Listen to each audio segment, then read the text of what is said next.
In this video, I'm going to show you how you can easily delete notes on Instagram.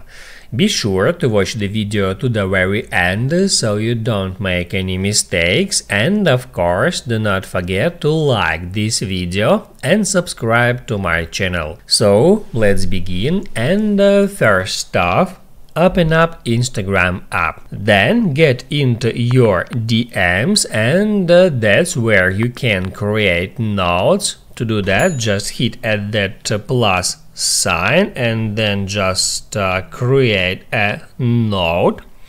And then after the note is shared, you can just by tapping on the notes text, delete it. Just tap on the text and then hit at delete note.